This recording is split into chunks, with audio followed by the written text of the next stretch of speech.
Hey y'all, welcome back to our channel. So today we're doing a much needed upgrade at cabin 1.0. We've been needing this for quite a while. I don't think we were really filming YouTube at the time when our original batteries failed, but originally this design had three 100 amp hour Redodo power, like Chinese cheap batteries. And they were great at first, but they didn't have much staying power after about 6 or 8 months. One of them was completely crapped out and the other two were getting pretty weak.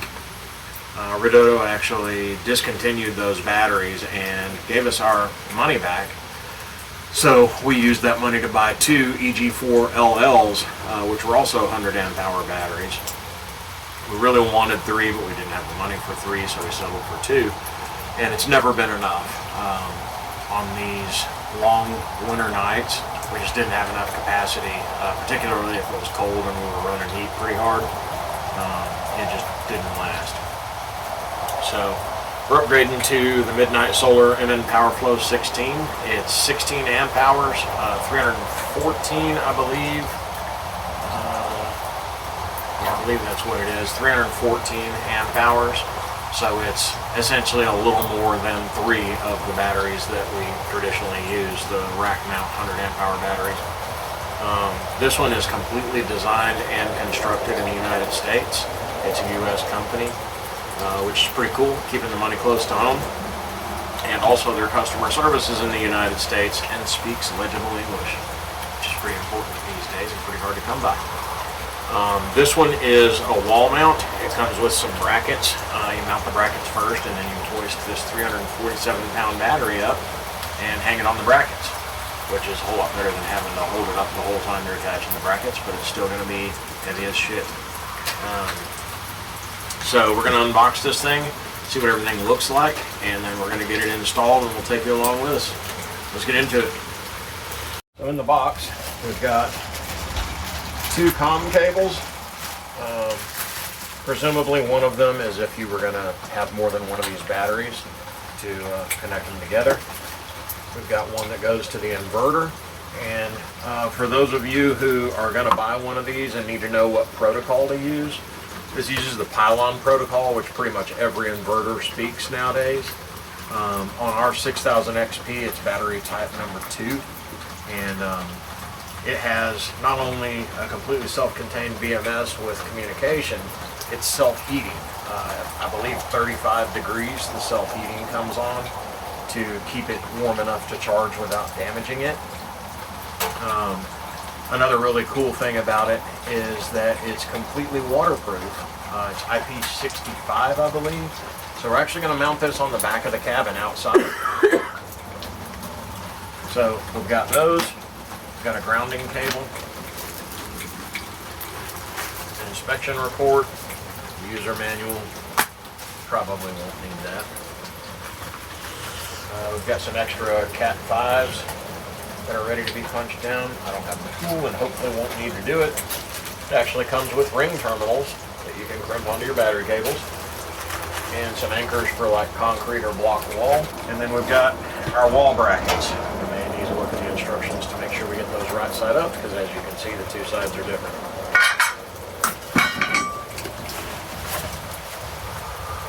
And there is a big damn battery.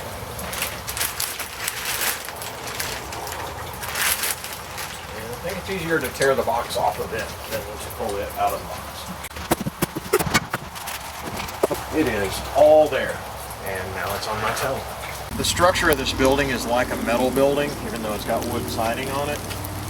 We have a belt purlin that goes all the way around the building right here. And then if you look back at one of probably our oldest video, was kind of a recap of the build of cabin 1.0. The base is extra heavy 2.5 inch square tubing, and that goes around right basically at the bottom of the siding. So we're going to run unistrut from there to there on both sides of the bracket, screw it into the purlin and into that heavy tubing, and then we're going to mount our brackets onto that.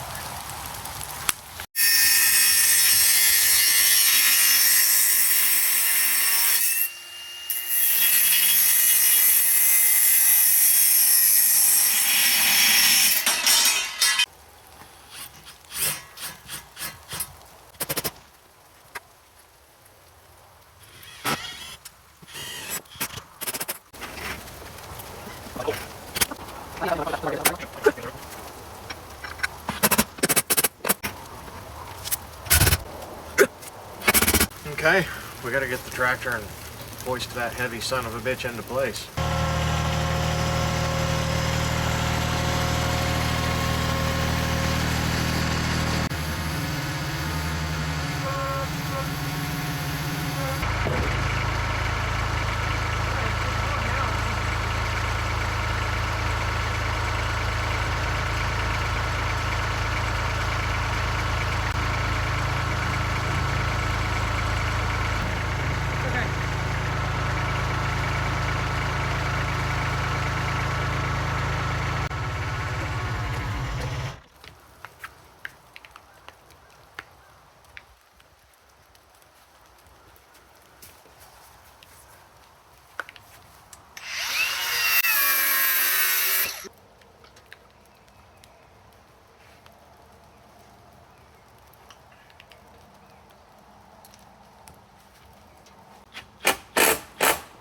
So we got the battery hung.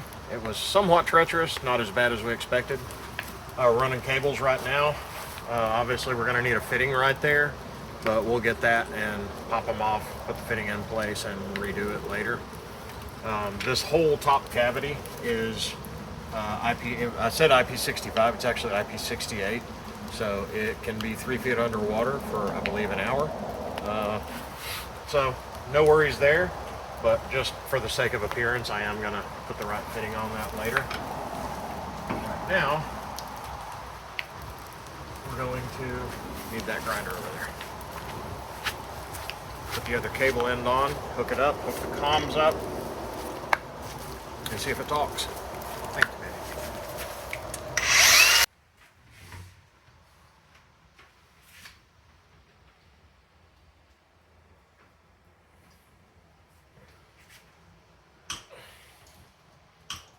All right, we're gonna go ahead and power it up for the first time. Breakers, as you can see, are off. BMS on.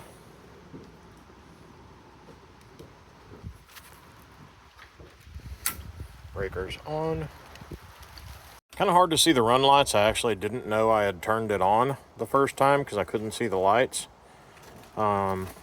Midnite Solar, if you're watching this, some brighter lights or maybe a little sunshade over the lights would be great for an outdoor battery. Definitely hard to see outdoors. But we're on. And Britt just turned the solar array back on, so let's head inside and activate the inverter and see what's going on. Alright, so everything is running normally. The only thing that's not exactly like I want it just yet is the inverter thinks that the battery is only 50 amp hours. So it's limited my generator charge and solar charge to 40 amps. But what EG4 tells me is that once you change the battery type, it can take up to 48 hours for it to like fully propagate and read the battery and know what's up with it. So I expect that hopefully by tonight, but definitely by next weekend, it'll be all red and populated and it'll take a full charge off the generator. I also hope that with the new solar panels we bought, which we'll be installing in a separate video, we won't need the generator anymore. We bought some SunPower 370 watt panels that are monocrystalline. If you're not super familiar with solar panels, monocrystalline panels are more expensive, but they have a higher power density and they work better in a lower light than polycrystalline panels. What we had originally were polycrystalline panels, which were 10 or 15 years old that we bought used, just because we built this thing on a shoestring budget. And they had kept up okay. They did real well during the summer when, you know, it was never cloudy here in East Texas, but these short days and long nights in the winter and a lot of clouds, they have not done well. So we're replacing half the panels here at Cabin 1.0 with higher powered panels. We have 2 strings of panels here, so one string of 12 is going to be replaced with the higher efficiency panels. We'll leave the old ones on the other string, and that should be more than plenty for our power needs. Alright guys, so that's our initial unboxing and install on the MNPowerFlo16 battery from Midnite Solar. I'll put a link down in the description that will also have a discount code that'll get you 5% off, which on a big purchase like a 300 amp hour battery is a significant amount of money, so make sure you use that link. and we'll let you know in the coming weeks how this thing holds up over time. All right, guys, make sure you like and subscribe, keep up with our build, and we'll see you next time.